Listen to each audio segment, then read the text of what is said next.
Hello, you're watching ERi-TV and welcome to English News Broadcast. These are the major headlines. Eritrea to participate at Greening Initiative.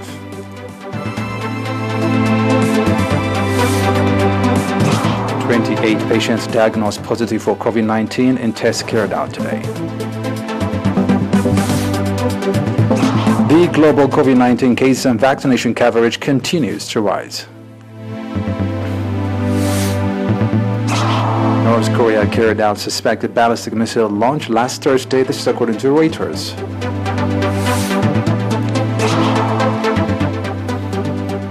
Local news. Eritrea has accepted the initiative and will participate in the Saudi Arabia Greening Initiative. President Isaias Afwerki and Crown Prince Mohammed bin Salman spoke extensively about the project during their telephone conversation yesterday. The multi-layered development project aims, among other things, to significantly reduce carbon emissions as well as implement extensively afforestation programs.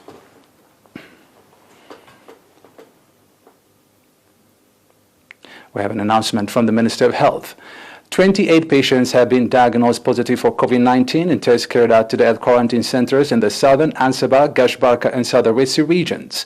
Out of these, 21 patients are from quarantine centers in San'afa 9, Adwala 7, Mandafara 3, Torona 1, and Dwara 1 in the southern region. 3 patients are from quarantine center in Karen, Ansaba region. 2 patients are from Barbantu 1 and Adibara 1, Gashbarka region. The last 2 patients are from Asep, Southeast region. On the other hand, 36 patients who have been receiving medical treatment in hospitals in the southern 30 and central 6 regions have fully recovered and have been discharged from these facilities. The total number of recovered patients has accordingly risen to 3,029, while the number of deaths stands at 9. And the total number of confirmed cases in the country to date has increased to 3,279. Ministry of Health, Asmara, March 30, 2021. The Ministry of Labor and Social Welfare branch in the Ansaba region reported that commendable rehabilitation program has been conducted in the region. The report indicated that as a number of needy nationals have been rehabilitated with livestock and that the beneficiary citizens are registering encouraging progress in improving their livelihoods. The needy families that were rehabilitated by the branch office in cooperation with various administrations include foster families that are supporting disabled citizens and orphans, as well as others that have been identified by administrations in their respective areas. 125 needy families have been rehabilitated with livestock worth 1,250,000 nakfa this month alone, this according to further reports.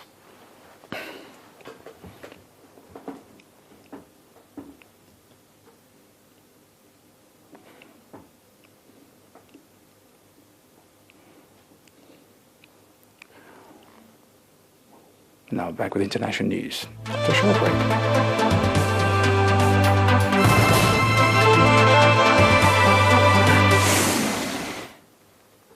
Welcome back. The total number of confirmed cases of COVID-19 globally surpassed 128 million today, with the death toll exceeding 2.8 million. The number of recovered patients has exceeded 103 million. This is according to data from World Meters.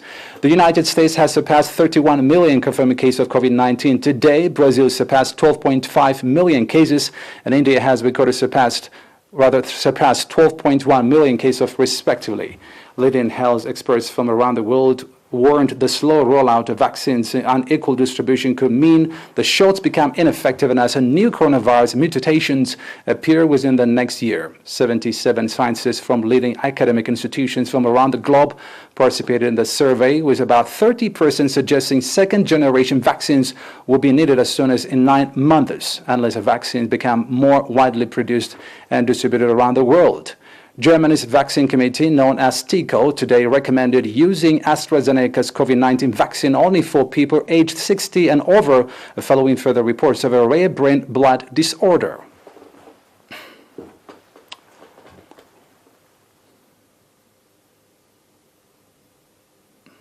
North Korea launched 2 suspected ballistic missiles last Thursday into the sea off its eastern coast. Japanese Prime Minister Suga Yoshihide said in a launch confirmed by the South and the United States, which is in the midst of a review of its policy towards the reclusive state. North Korea is banned from developing ballistic missiles under United Nations Security Council resolutions, and the launch adds a new challenge to U.S. President Joe Biden's efforts to engage with Pyongyang. Japan's Suga said the 2 missiles fell into the sea outside Japanese waters.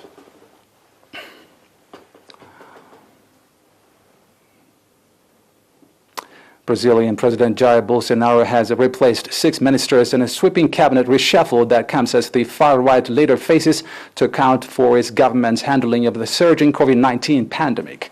Among the challenges, Carlos Alberto Franco was named as a new foreign minister and Walter Susaka Braga Neto was confirmed as new defense minister, Bolsonaro's press office said in a statement. He also replaced Ernesto Araújo and Fernando Azevedo, respectively. The announcement was made after earlier reports that Araújo, a loyal ally of Bolsonaro, and Azevedo e Silva had stepped down. Bolsonaro, a COVID-19 skeptic who has rejected the need for public health measures to mitigate the spread of the coronavirus, has been widely criticized amid a second wave of COVID-19 infections that has. More than 312,000 people have died in Brazil from COVID-19, according to Johns Hopkins University tally. Iran will not stop its 20% uranium enrichment before the United Nations lifts all sanctions, Iranian TV stated, quoted as an unnamed official as saying today in the reaction to a U.S. media report that Washington would offer a new proposal to jumpstart talks. The Biden administration has been seeking to engage Iran in talks about both sides resuming compliance with a deal under which economic sanctions on Tehran were removed in return for curbs on Iran's nuclear program to make it harder to develop a nuclear weapon ambition. Tehran denies it.